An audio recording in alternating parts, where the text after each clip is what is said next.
Amoureux de l'information, voici l'actualité. Elle est un raccourci sur ce point. Nous ouvrons cette page par la santé. Célébration ce 7 avril 2013 de la Journée mondiale de la santé avec comme thème l'hypertension artérielle. Une marche sportive a été célébrée à cette occasion dans les rues de la capitale, siège des institutions de la République par les personnels du ministère de la Santé et de l'OMS. D'après le ministre André Mamafouda de la Santé publique, le but recherché dans cette initiative est de travailler le rythme cardiaque, de stimuler le corps, d'améliorer la capacité d'endurance, tout en brûlant le trop-plein de calories afin de réduire d'éventuels risques de crise cardiaque et d'AVC. L'OMS estime qu'au niveau mondial, plus d'une personne sur trois est hypertendue dès l'âge de 25 ans. C'est donc un problème de santé publique qui concerne plus d'1 milliard de personnes. De la santé à la culture, il n'y a qu'un pas et nous sommes dans l'extrême nord, plus précisément à Yaguar, où le festival Toknamasana a clôturé ses festivités. C'était en présence de la ministre Amatoutou Mouna de la Culture et du ministre tchadien de l'assainissement public et du développement de la bonne gouvernance. Ce festival a réuni pendant 48 heures les peuples Massa du Cameroun et du Tchad voisins.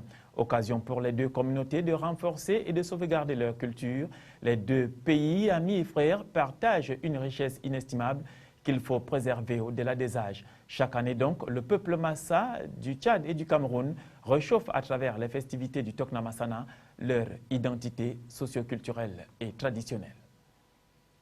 Parlons politique à présent et une région beaucoup plus basse, c'est à Garoua dans le nord.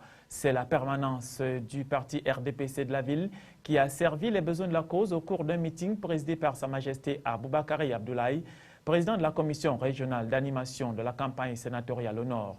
Les candidats qui devront défendre la liste du Parti des Flammes au cours de cette compétition prévue le 14 avril prochain ont été présentés au public venu nombreux avec plus de 400 conseillers municipaux aux couleurs du Parti des Flammes sur les 637 que compte la région du Nord. Sa Majesté, président de la commission régionale, veut toutefois rester prudent. Il a demandé aux équipes constituées au niveau des départements et communes de resserrer les rangs pour assurer une victoire sans bavure de la liste conduite par Youssoufa Dawa au soir du 14 avril prochain. Fait marquant cependant, fait de lancement de campagne, actualité oblige surtout l'absence d'Ia Mohamed de la salle au moment de présenter les membres de la commission départementale de campagne pour la Bénoué dont il fait partie.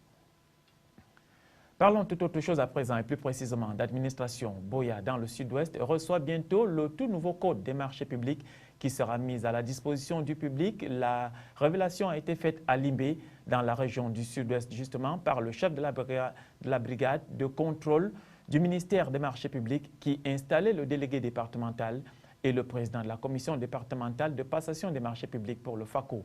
Une option prise par l'État dans l'optique de réduire les nombreux goulots d'étranglement qui existent dans ce secteur névralgique de l'économie nationale. Nous nous déportons à présent de l'autre côté de nos frontières avec nos confrères de l'agence France Presse. Les chefs de mission diplomatique de l'Union européenne présents en Corée du Nord devaient discuter samedi d'une éventuelle évacuation, mais d'ores et déjà l'Allemagne a décidé de maintenir sa mission diplomatique ouverte. La Corée du Nord avait averti vendredi qu'elle ne pouvait plus garantir la sécurité des représentations diplomatiques à Pyongyang.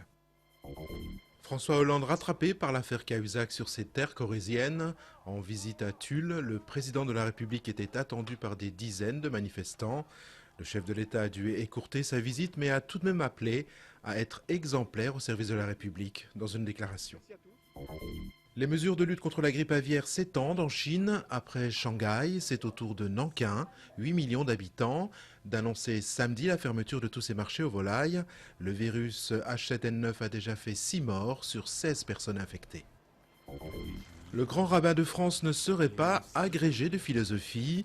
Après avoir reconnu il y a quelques jours plusieurs plagiats dans son dernier ouvrage, Gilles Bernheim aurait usurpé son titre d'agrégé.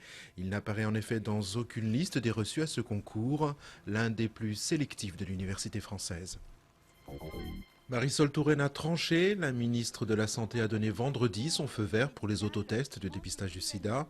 La France devrait ainsi à terme rejoindre les États-Unis où ces autotests sont déjà en vente libre.